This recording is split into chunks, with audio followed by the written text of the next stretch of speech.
like this. Yeah.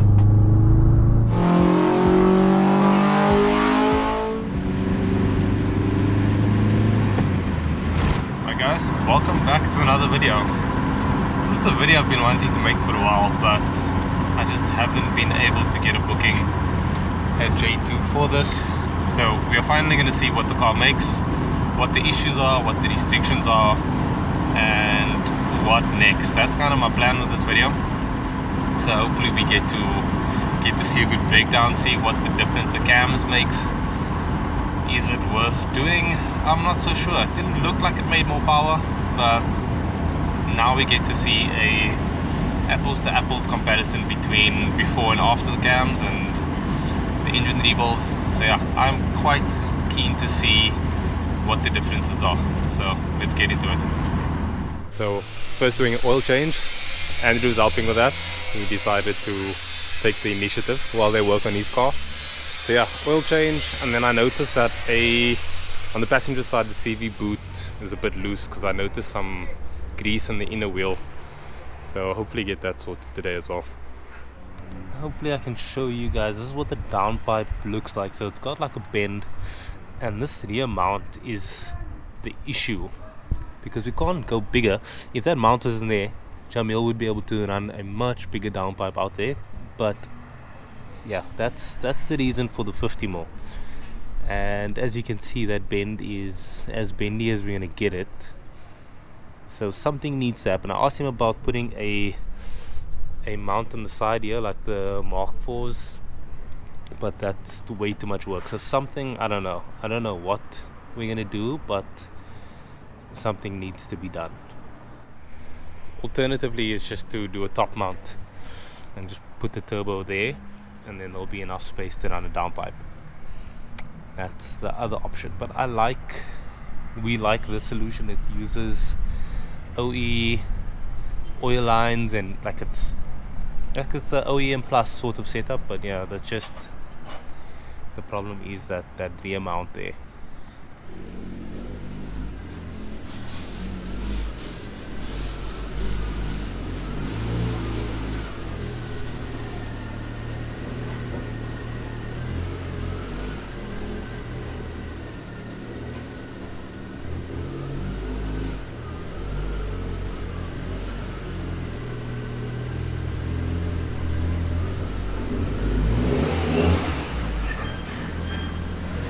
So this is going to be a baseline run.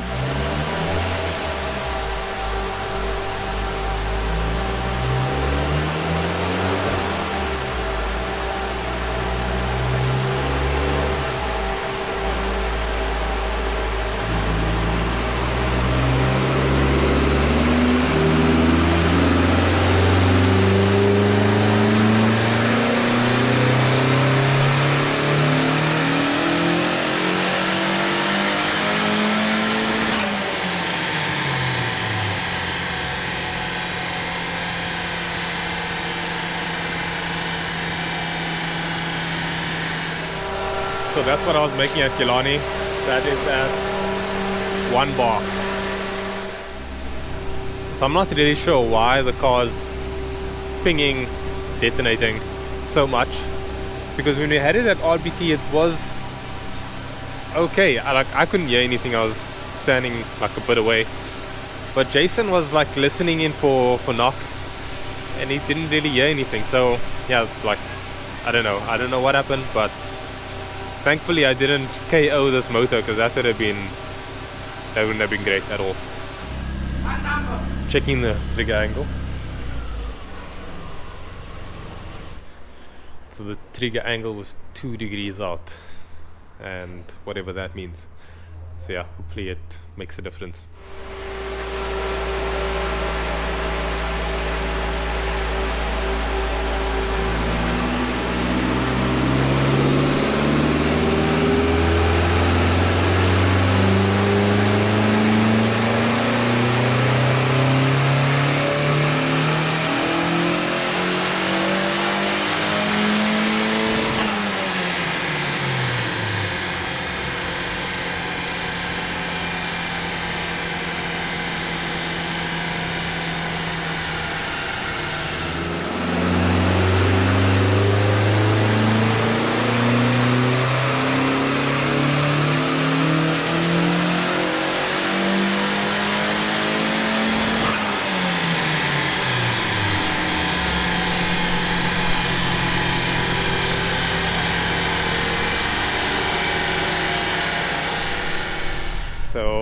this is the car I mentioned many a video ago that this Mark II wanted to see at J2, and this is it. So it's a 8-valve GTI, and I'm gonna put my car next to it because this is it's quite a nice car. He's gonna let me drive it, which is amazing. So guys, if you follow me and you want me to drive your cars, I will gladly drive your car. I'm just gonna take it around the block, just feel it out, because mine was an 8-valve in its past life, so I'm just gonna feel the nostalgia.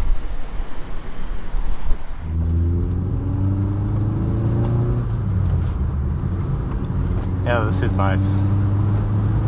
It's so smooth compared to my car. My car feels a little rough.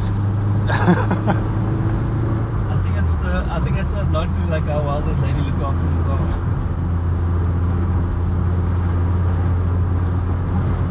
I actually can't even remember what it felt like as an 8-valve, but it didn't feel like this.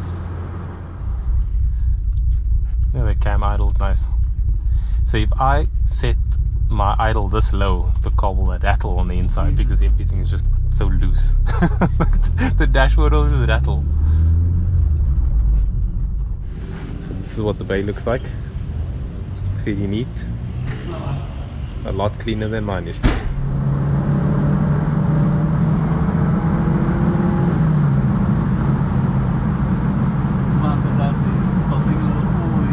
Okay.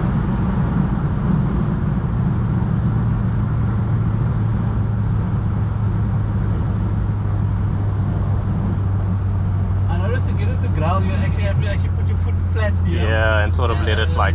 Yeah, like to force the throttle, yes, if I can put it that way. Because sometimes even though it's down... like something like this. Yeah. Yeah, like that sort of thing. That's how the guys drive courser lights and velocities. It's just foot flat all the time.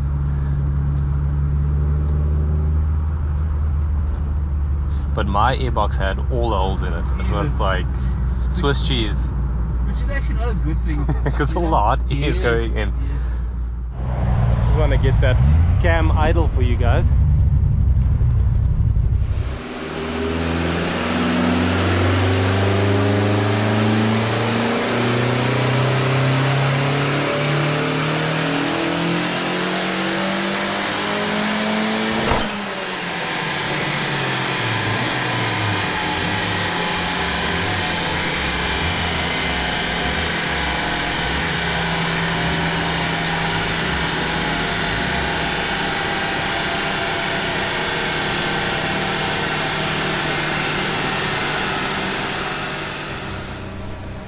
So the knock sensors have just been set up, so hopefully I won't have any ping happening again.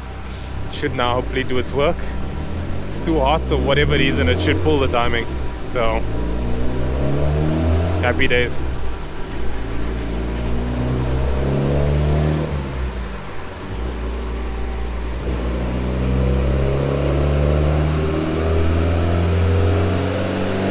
All that lag.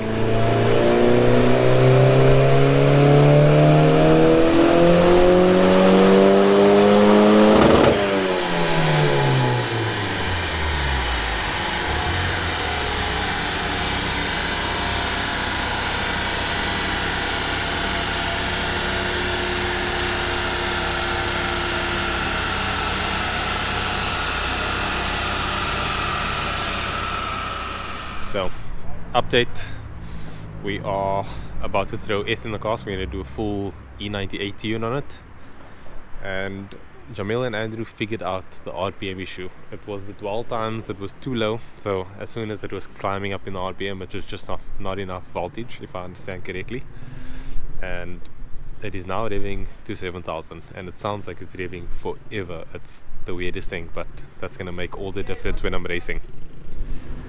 So the car's now an E83. We threw in a full 25 litre, and I was hoping it would be in the 90s, but 83 it is. So let's see what sort of power it makes.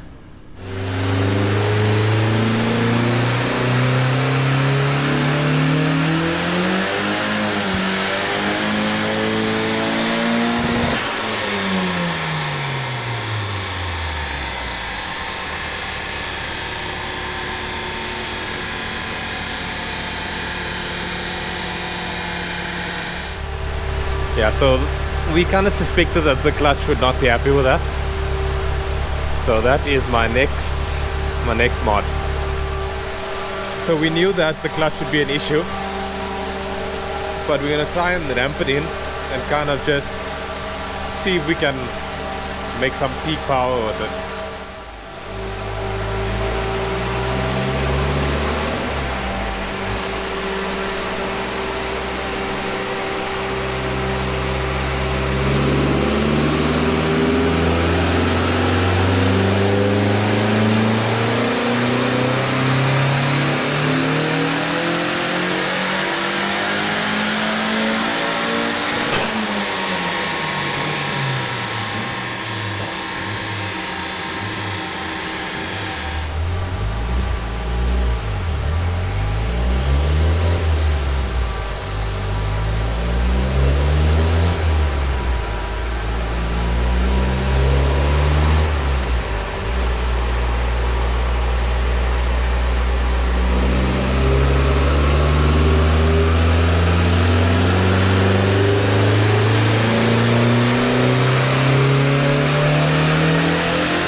So besides the pathetically low power numbers, the power band is looking much better.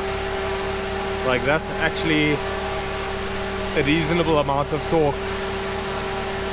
So this should be good for racing.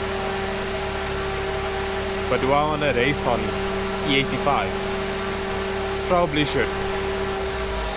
So they just added more timing. Lots more timing.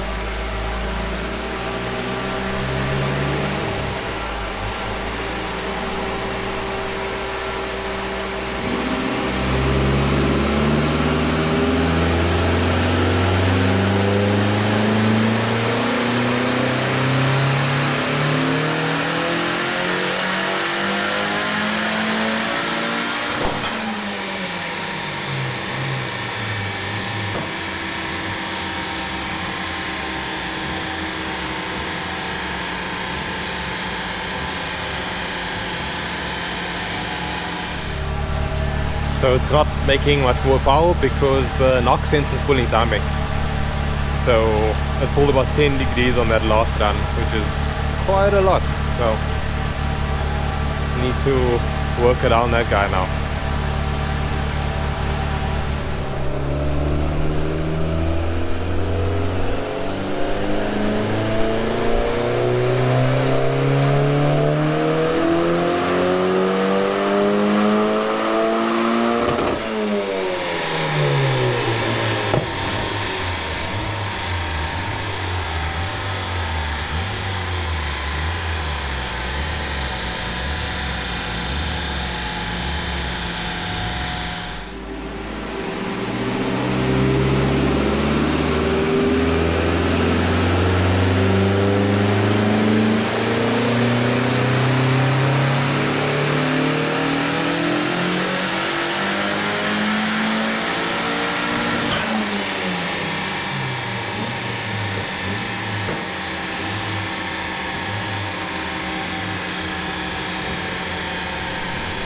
So this is currently on an E43 or something mix.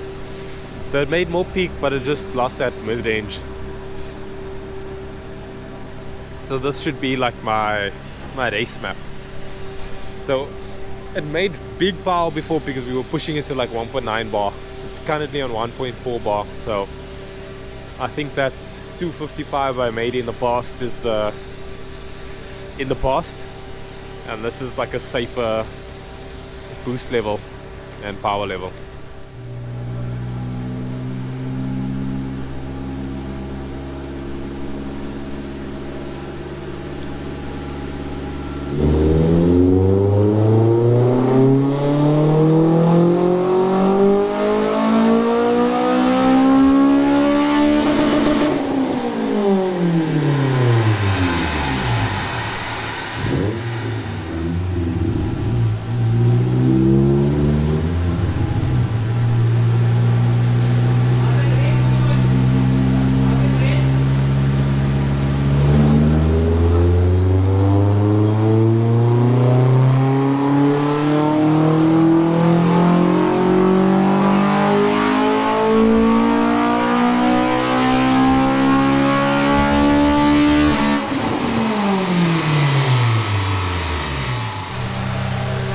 what it looks like.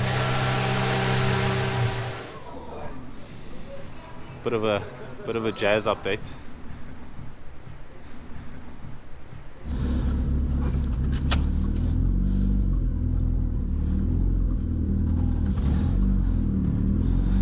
So I'm rolling out. It's been a really good day.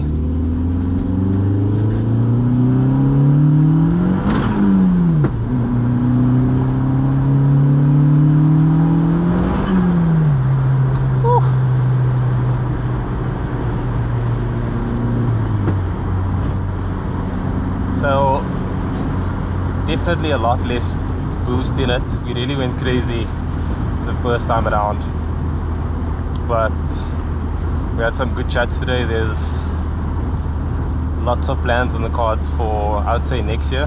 Definitely won't be doing anything else for this year, but the plan is to do clutch, do a bolt kit in the diff, just so that the gearbox doesn't RIP itself, and then probably looking at a different turbo and manifold, bigger downpipe and VVT. Yeah, there's a lot of things, but hopefully God willing, can get the car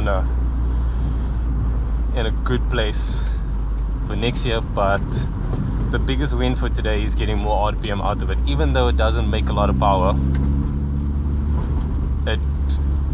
it has the RPM that I can enjoy, so that I can get the most out of it. Because of how late the turbo spools, I needed more RPM just to have a wider power band. So that is a winner. And we thought it was wiring related. Andrew thought he needed to use shielded cables, but it just needed the dwell times to be adjusted.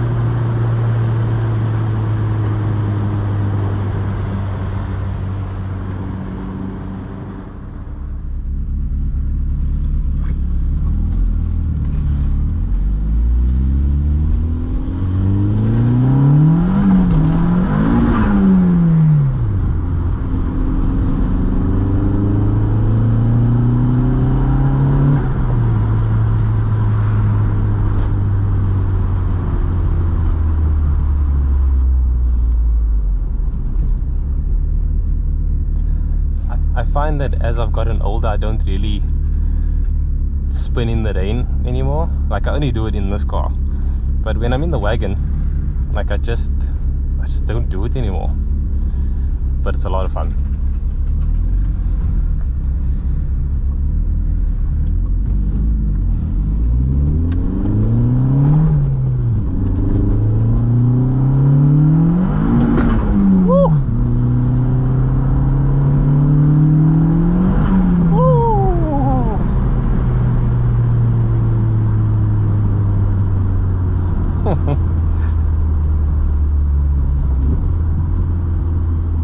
So, successful day today. I know I asked you guys, what do you think it's going to make for power? I think 2 videos ago, and I think we're all wrong. I was hoping for 240, but for some reason at 1.4 bar it's just not doing it. But the cams definitely does make a difference. It definitely keeps pulling up until the red line. It makes peak power at 6.9, which is amazing. So really happy with that. The fact that it revs out further is a win. Revving it out a little bit more would be even better, but I think let's just keep it where it is for now, and I'll run the car on like a E40 mix or something, and that should be good. Guys, I hope you enjoyed this video. Like and subscribe if you haven't already, and I'll catch you guys in the next one.